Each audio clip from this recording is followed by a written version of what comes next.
spring, and Mrs. Brisbane wanted to make sure her students did well. There were math drills and reading drills and her favorite, the dictionary drill. Every day she had a list of words for us to look up in the dictionary. Then we were supposed to write sentences using the words correctly. There was just one problem. Everyone in class had a dictionary except me. This was very annoying because I tried to keep up with my friends. Finally, I came up with a solution and made my own dictionary by writing words and definitions in the tiny notebook I keep hidden in my cage. Ms. Mack, the wonderful substitute teacher who brought me to room 26, gave it to me. She also gave me a broken heart when she left to teach in faraway Brazil. I still think about Ms. Mack a lot. Now Mrs. Brisbane was smiling broadly. This morning, we're taking a break from drills to decorate the room. My classmates cheered.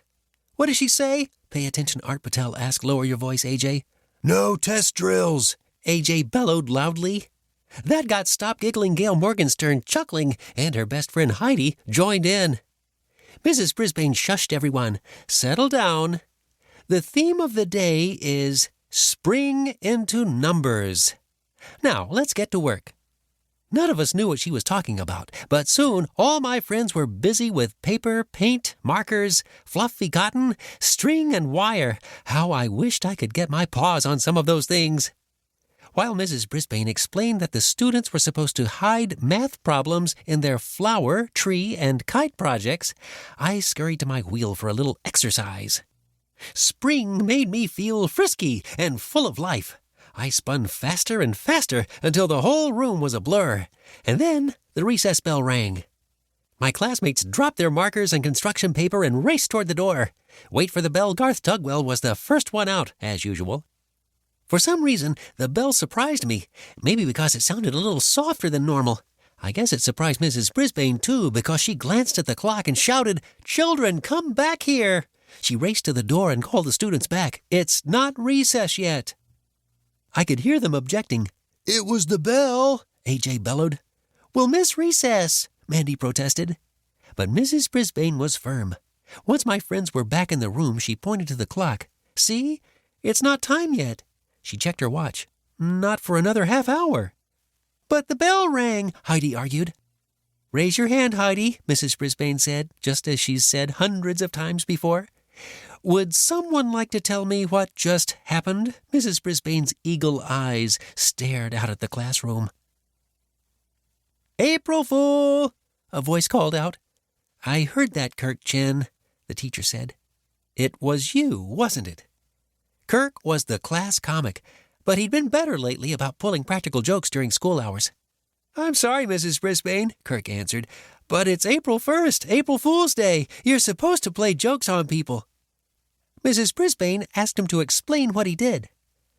Last week, I made a recording of the recess bell. He held up a tiny tape recorder. I just played it a little ahead of time. Mrs. Brisbane shook her head. Kirk, I don't know what I'm going to do with you. I didn't hurt anybody, Kirk protested. No, but... Mrs. Brisbane didn't finish because all of a sudden the loudest sound I've ever heard rattled my furry little ears. It was much louder than the buzzers and bells that sound at morning, recess, lunchtime, or at the end of the day. It was louder than the loudest voice AJ ever used. It wasn't a ringing or a buzzing. It was an ear-splitting beep, beep, beep without stopping. Help! I squeaked, plummeting off my wheel and somersaulting through my bedding. It's never a good idea to stop spinning too quickly. Fire drill! Heidi called out. She didn't raise her hand, but this time Mrs. Brisbane didn't scold her. The beeps kept blaring. Couldn't someone turn them off? Boys and girls, this is the fire alarm, Mrs. Brisbane shouted. Leave everything on your desks, line up row by row, and we'll calmly walk out to the playground. Boing, boing. Og sounded worried. We hadn't had a fire drill since Og came to our classroom. No wonder he was alarmed. I quickly explained that a fire drill is a time for students to practice how to act if there's a fire. My friends knew just what to do. They put down their pencils, scissors, and paper, stood up, and began to form lines. Stay calm, Mrs. Brisbane said. I don't know how anyone could stay calm with that noise.